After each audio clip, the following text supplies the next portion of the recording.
Hello everyone, my name is Janet Smart. I live in Jackson County, West Virginia. I've been a writer since 2007. I belong to West Virginia Writers and to Appalachian Wordsmiths, a writing group located here in Ripley. I write mainly for children. I wrote a children's column for the magazine Two Lane Living for 8 years, and I've written many picture book manuscripts. But I also write about Appalachia. My latest book, Where the Stars Grant Wishes, is an Appalachian novel. It was inspired by the novel Christie and by my grandparents. It takes place in 1908 in rural West Virginia. On the back of it, it reads, "In a time and culture steeped in superstition and old traditions, Jonathan and Lucy marry. The place is Blackberry Hollow, which cuts through the Appalachian hills of West Virginia. The time is 1908. Lucy, a spirited young girl, marries Jonathan, even though she secretly believes his ma is a witch. During the first years of her marriage, she discovers secrets and makes wishes on stars. But will she ever accept her eccentric mother-in-law's ways? Her life, the life of her unborn child, and the life of her husband's young cousin are in jeopardy. Will her wishes on stars and the unique abilities of Jonathan and his ma be enough to save them?" I started this novel 12 years ago, and it's changed a lot since then. There's been many revisions, many additions, title changes, and I felt it was now ready for publication. I'm going to read you a few passages from it. The first one is when Lucy first realizes she's in love with Jonathan. At 15, I became spellbound with Jonathan. I'd catch myself staring at him in church. When he returned my gaze, I'd blush and drop my head. Sometimes I'd bring sweet cakes to him and his uncle when they worked nearby. He'd smile at me and give me a nickel, but he never paid me no mind until about a year ago when he noticed the skinny girl in pigtails had grown up. I still remember the time like it was yesterday. I was sitting in the shade down by Blackberry Creek, pulling petals off a daisy. My shadow on the opposite side mocked my every move. He snuck up behind me and said, "Well, does he love you or not?" Startled, I quickly pushed the petals aside before finding the answer to my question. "I'll never tell," I told him. I blushed and, like a child, pulled up my skirt, exposing my bare legs while my feet splashed in the creek. "Why, Lucy, you've went and grown up on me, and I never even noticed it till now. There's a young lady hiding behind those little girl pigtails." He laughed and continued his lanky walk down the dusty road, leaving me breathless, standing in the creek with crawdads nibbling at my toes and water bugs skittering away from me on the surface of the cool water. I was more than spellbound. I was in love, totally and helplessly in love. Right before he was out of sight, I turned my head and picked up the daisy and continued my quest to see if he loved me or not. The following Sunday, he asked if he could walk me home from church. My heart tingled when he reached out for my hand. When we arrived at his house, he boldly kissed me. Prying eyes watched our first kiss from behind the lace curtains. Mom must have approved, for she had a smile on her face. The months we courted flew by, and although I thought it impossible, each day I fell more in love with him. He said I was different from other girls, that most acted timid and afraid around him. It was my belief he was the most handsomest catch up the holler. I never told him, but they weren't afraid of him. They were afraid of his ma. Otherwise, they'd be tripping over their feet, trying to be the first in line to win a kiss from him. Okay, and another section is where she's with her mother-in-law and they're quilting. My shoulders slumped. I rubbed my neck, easing the tension in my muscles. Jonathan's ma sat next to my quilt, bent over it, inspecting my stitches. She visited me weekly, keeping her promise of offering me advice on how to quilt. She inspected my work with the eyes of an eagle.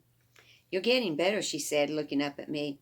"Your fingers are young and nimble, and you will be a fine quilter in a few years." "A few years? Ma McNally, is my quilting really that bad? I thought I was getting much better." "Yes, you are getting better. You must be patient. In a few years, with more practice, your good quilting will be grand. It will be as grand as mine was before the rheumatism invaded my hands." She rubbed her large knuckles. I know it will. I see it in your future. You see it in my future? Do you have a crystal ball? No sooner had I made the remark, I regretted it. Only gypsies use crystal balls. I didn't want her to think I thought she was one of those. No, of course not. I don't need such silly things. Though I have seen a few in my past, I'm not a gypsy, and I don't believe you can see things in the fog of a glass ball. I believe in this. She pressed her pointer finger against her temple. I have the power in my mind to know things. Always have. Sometimes I can see the future. She shut her eyes, and I thought for a moment that she had fallen asleep or slipped into a trance. It is not always good. At times I see sad or frightening things. She paused, and I waited for her to continue her story. Once I was out in the yard talking to a neighbor with her new baby. She had stopped for a visit. This happened years ago, but I still remember it as if it were yesterday. While I spoke with her in the distance, a small wood coffin floated behind her. It traveled toward the cemetery up there in the woods, the one my father started long ago for our families to lay and rest. I shut my eyes to try and blot out the image, but when I opened my eyes again, it was still there. Ever so slowly it moved. I thought it would never disappear. I told her I had to tend to my chores and bid her farewell. Only then did the coffin disappear. 2 days later, her little child died. Oh, Glory, what did you do? Did you tell her what you saw? No, you are the only one who knows. I've never seen such an image again, and I hope I never do. It is a heavy burden to carry. Silence is sometimes the best answer, so I kept my mouth shut and grabbed my thimble and continued quilting. And then later on in the book, when Lucy finds out she is with child, she's been having trouble with morning sickness, so she's going to visit her mother-in-law to see if she has a remedy for it. Once Jonathan found out I carried his child, he doted over me. Every time I glanced toward him, a smile tugged at the corner of his mouth, and a sparkle filled his eyes. That look, which had swept me off my feet in the beginning, still made me giddy as a young schoolgirl. A few days passed before I got the courage to visit Ma McNally. I didn't want to visit her, but I was desperate. Each morning when I awoke, my queasiness returned. I found it hard to cook breakfast without getting sick. I couldn't endure bending over the seat of the outhouse one more time. I started cooking oatmeal instead of eggs, which my stomach tolerated much better. But that sick feeling in my stomach was still there. How could such a tiny baby cause such distress? It made me wonder what life would be like once the baby arrived. I'd seen some infants cry for months after being born, and some had such a sweet disposition they never shed a tear unless they were hungry or needed changed. Surely mine would be a sweet, quiet one, with a paw such as Jonathan. Please, God, don't let her take after me, or I'll never have a restful night for months. Jonathan, please go with me. I wiped my hands on my apron and then hung it on a peg on the wall. Do you hear me? I came out of the kitchen into the front room. Please come with me to your ma's house. This is a woman's matter. I shouldn't be there. A woman's matter? I grabbed his arm and turned him toward me. Well, if it weren't for you, I wouldn't be in this dilemma. How can you say you shouldn't be there? Jonathan stroked my hair back from my face and kissed my forehead, his hands landing on my shoulders, caressing them. Ma won't bite. She'll be so happy about the baby she'll forget all about your large stitches. My large stitches? Hair fell back into my eyes as I jerked away from his embrace and turned toward the mantel and discreetly reached up and palmed the rabbit's foot in my hand. How can you think about quilting at a time like this? I put on my bonnet and headed for the door. Are you sure you can't come? I pleaded one last time. I'm sorry, darling, but I have work to do in the garden today. You'll be fine. Come, give me a hug. I'm sorry, but I have places to go and people to see. I charged out of the house, the door slamming behind me. You'll get your hug later. I marched down the path, if and when I return. Jonathan laughed. I have a feeling it's going to be a long 9 months. Okay, and another thing about my book, in the back, I've got a FYI, for your information page. And on it, as I stated in the beginning, this is a book of fiction inspired by my grandparents and the novel Christie. Below are a few true tidbits I incorporated into this book that were based on my grandparents. Sometimes truth is stranger than fiction. Well, few of the true things are my grandparents did get married on October 8th, 1908. And their firstborn was born on March 10th, 1910, the same as the child in the book. And believe it or not, Grandpa's mom was rumored to be a witch, and she had a black cat. And Grandma was known to not be particularly fond of her mother-in-law. Grandma was a feisty young woman. Okay, and she was very superstitious, and I incorporated a lot of those superstitions and beliefs into this book.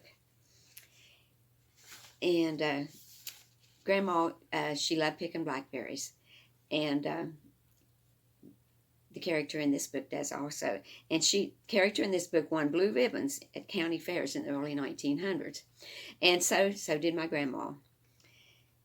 So they used to make apple butter in a big kettle out in the yard. And okay, Grandma she baked absolutely the best applesauce stack cake there was. I loved that. That's the only dessert I ever remember my grandma making.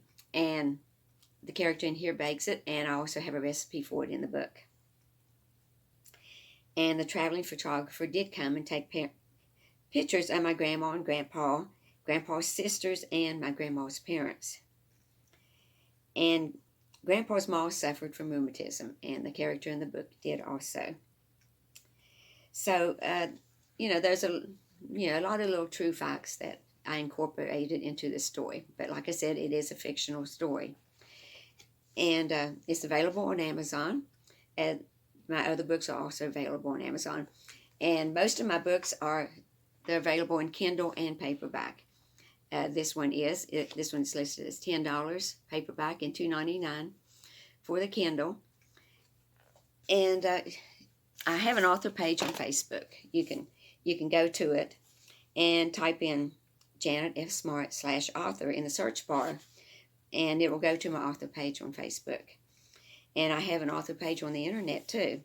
You can find it at www.janetfsmart.blogspot.com. And my email address is wvsmarties@yahoo.com. I hope you enjoyed learning a little bit about my book. I truly enjoyed writing it, and I thank you for giving me this privilege to speak with you today.